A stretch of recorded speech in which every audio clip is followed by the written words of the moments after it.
last class we studied about transaction motive of money.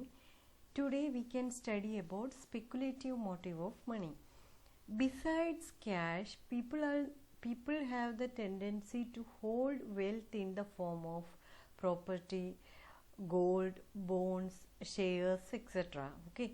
The speculative demand for money refers to the demand for money that people hold as idle cash balance to speculate with the aim of earning capital gains and profit.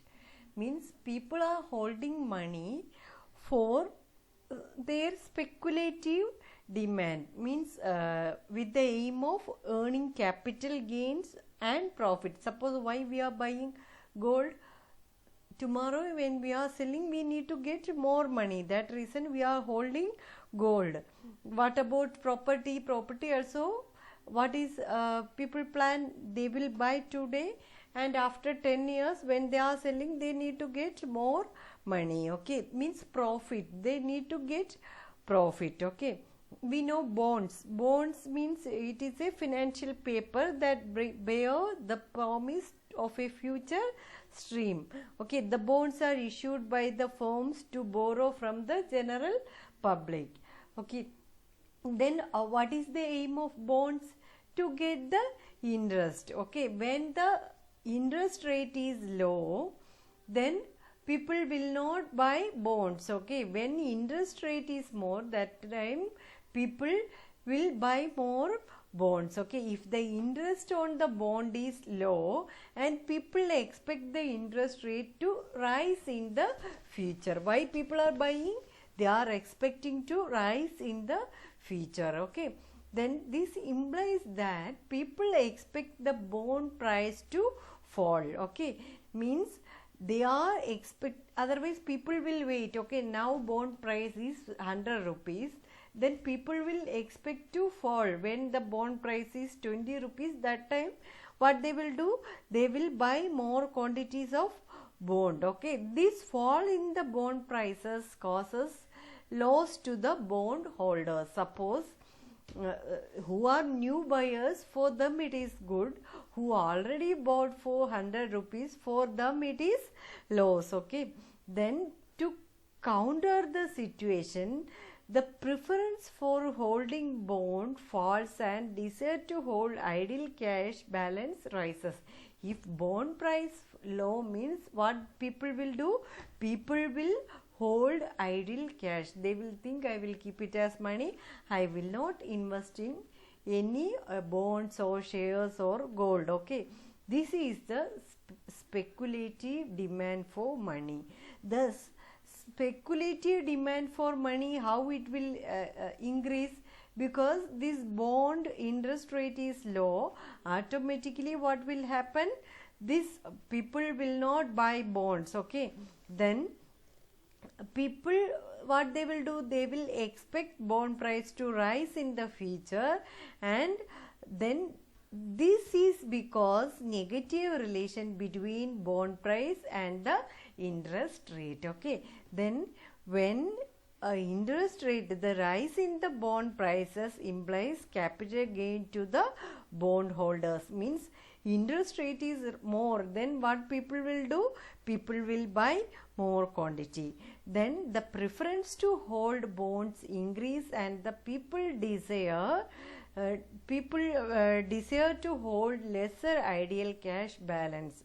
Okay, then when the speculative demand for money is inversely related to the rate of interest. Okay, then speculative demand for money, we can write it as MDS, demand, speculative demand for money.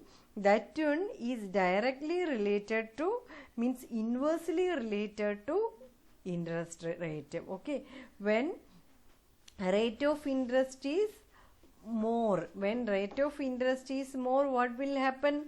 The rise in the bond price implies that capital gain to the bond holders. Okay, then we can write that equation as, here you can see that equation. Here we can speculative demand for money is depends on rate of interest, R means rate of interest maximum minus R means rate of interest, and these are the positive constant, okay. Then R minus minimum rate of interest, okay. Then here you can see, when here this is the speculative demand for money, okay. When rate of interest is more, that time speculative demand for money is, here you can see, okay, when rate of interest is more, that time speculative demand for money is less, okay. Then this one is oppositely, inversely related. Then when supply of money increases, people purchase bond with this extra money, okay. Supply of money increasing means people have more money. What they will do? They will buy with that money they will buy bonds, okay. Then demand for bonds will go up, automatically demand for bonds will go up, and what will happen? Then bond price will rise. We know when the demand increasing, automatically price also will increase and the rate of interest will decline. When the price increasing, rate of interest will decline. In other words, with increased supply of money, the economy, the price you have to pay for holding money balance, means the rate of interest should come down. Means when the increase in the supply of money increasing means what will happen? Rate of interest will decrease. Here you can see, when the supply of money increasing, this here you can see this one is infinite, and when the supply of money increasing, automatically what will happen? Rate of interest also will fall, okay. Then a rate of interest should come down when supply of money increasing. If the market rate interest is already low, then what will happen? Everybody will expect, okay, already it is low, then people will think, okay, it will rise in future, then we can buy the bonds. Like that people will think, and everyone in the economy will hold wealth in the money form, okay. Then this additional money injected within the economy will be used for the used up to satiate people cravings, and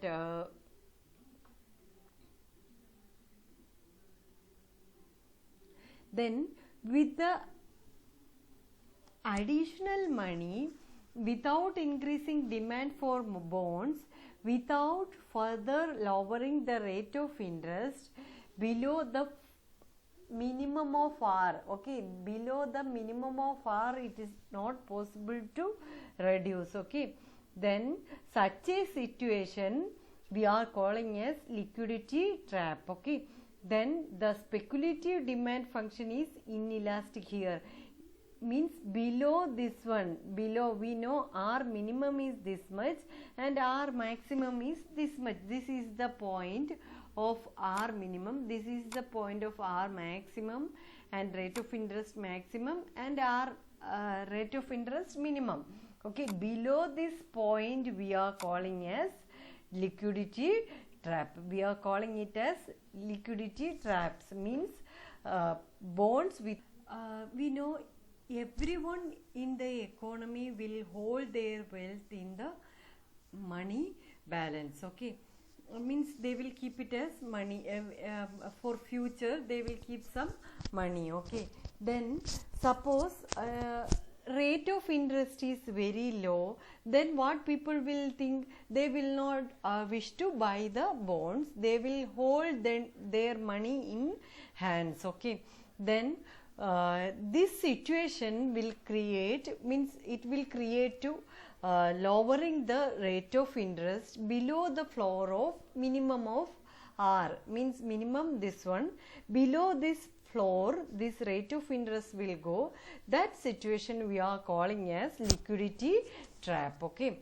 Means a liquidity trap means lowering the rate of interest below the floor of R minimum. That one is the liquidity trap. Okay. Then when R equal to R maximum, speculative demand for money is 0. When R equal to R maximum, speculative demand for money is 0. Then R equal to R minimum, that time the economy is in liquidity trap. Okay. Then rate of interest equal to minimum of rate of interest, then economy is in liquidity trap, and rate of interest equal to maximum, that time speculative demand for money is 0, because people are thinking they will get good rate of interest, people will invest their money in bonds. Okay, then rate of interest is so high, everyone expect it to fall in future, and hence sure about future capital gain. Thus everyone has converted speculative money balance into bonds. Okay. Then when R equal to R minimum, the economy is in liquidity trap, and everyone sure of a future rise in interest rate and a fall in bond price. Okay. Then everyone puts especially we know bond rate, everyone puts whatever wealth they acquire in the form of money, and the speculative demand for money is infinite. Okay. Then they will acquire the money, and what they will do, they will not invest in bonds. Okay.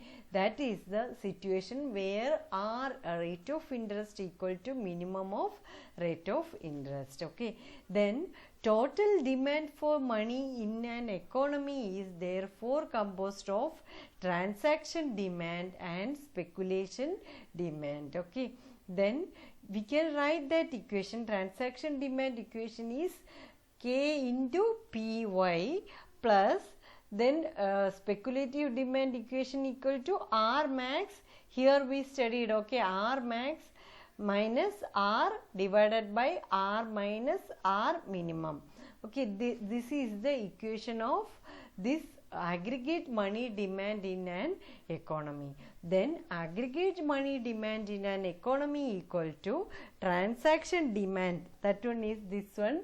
Transaction demand means M, money demand for transaction, MDT. Okay, MDT plus money demand for speculation, MDS, means people need money for transaction purpose, and people normally will keep money for some speculative purpose also, for some profit. Okay, that one is the total demand for money. Then total demand for money equal to transaction demand plus speculation demand. That one is the total demand for money. That one we can write it as equation for transaction demand equal to KPY plus R maximum minus R minus R minimum. That one is the aggregate demand for money. Then in this diagram, this is the maximum of rate of interest, this is the minimum of rate of interest. Below this R minimum, rate of interest coming below this point, then we can call it as liquidity trap. Okay. Then in last class we studied about transaction motive. Transaction motive and demand for money already we studied in earlier classes. Okay. Then demand for money, two types are there, transaction motive and speculative motive. One more type is there, precautionary motive. That one also coming under the speculative motive. Okay, means we are holding money in the form of gold and wealth or property. That one is speculative motive. For transaction purpose, suppose we need to buy some goods or products, that one is the transaction purpose. Okay, then transaction motive is there, speculative motive is there. Demand of money, two type is there, transaction motive and speculative motive. This equation is important. Demand for money equal to transaction motive plus speculative motive.